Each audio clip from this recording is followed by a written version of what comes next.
Okay, this one's kind of involved and often misunderstood. Um, there are two coverages. You can have one or the other, not both. Of course, you don't have to have them at all. But we are looking at PIP versus MED. Okay, so PIP, which is actually PIP, it stands for Personal Injury Protection. MED is short for medical payments. Now, these two coverages are gonna be the only thing that pays for your medical damage if you are in an accident, unless we have a situation where it's the other person's fault and their liability is paying for it, or uninsured motorist comes into play.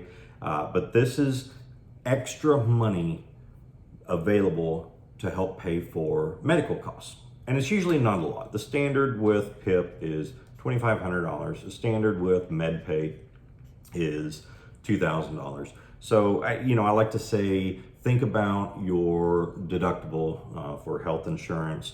What would you need to be able to overcome that deductible with these kinds of things? That's all it's really for. It's just extra little medical coverage, emergency room visit, ambulance ride, all those kinds of things.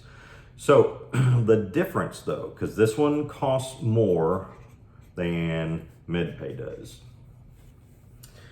and they both do medical payments to the people in that car. So I have PIP and 3 people are injured in my vehicle along with myself. Doesn't matter whose fault it is, that's going to kick in that $2,500 per person.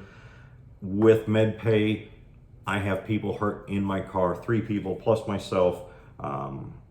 It doesn't matter whose fault it is, doesn't matter what happened. It was a car accident, and I've got $2,000 per person to help cover that. And this is for you, your family, and other people in your car, but specifically your car. This isn't helping pay for someone else's car.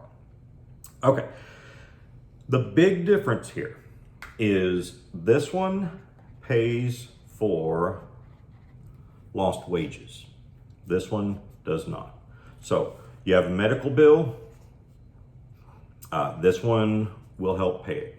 You have a medical bill. This one will help pay it. You can't go to work for 3 days because you're injured in an accident and you still have your job, but they're not paying you for those 3 days. This one will help overcome that. This one doesn't have that option. And that's the only difference there. They basically are for the exact same thing, but PIP has that extra benefit of lost wages. And I have seen a situation. I had a friend of mine that was in an accident. We had PIP on his policy. It wasn't his fault, but there were 2 other cars involved. And anytime you get 3 cars involved, it usually takes a lot longer for a claim to get worked through. But anyway, he was hurt. It wasn't his fault. The other 2 companies said it's not your fault, but they were blaming each other. Meanwhile, he injured his foot in the accident, and he worked at a grocery store. So he could not go to work for a few days, and he did not get paid for those days. Still had his job and everything, and he went back after 2 or 3 days. But for those 2-3 days, he didn't get paid. He was able to collect it on lost wages. Wasn't a huge amount of money, but it definitely helped him get through a troubling time, especially dealing with insurance companies. So I recommend this one. And actually in the state of Texas, this has to be offered to you. You don't have to accept it. If you don't accept it, you're gonna have to sign a sheet that says, I reject that coverage. MedPay doesn't require that. But in the state of Texas, it has to be offered to you and you have to turn it down. I include it in quotes unless we've specifically talked about it ahead of time.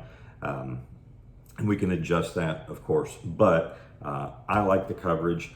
I think that lost wages can come into play, even in situations where you don't think it would.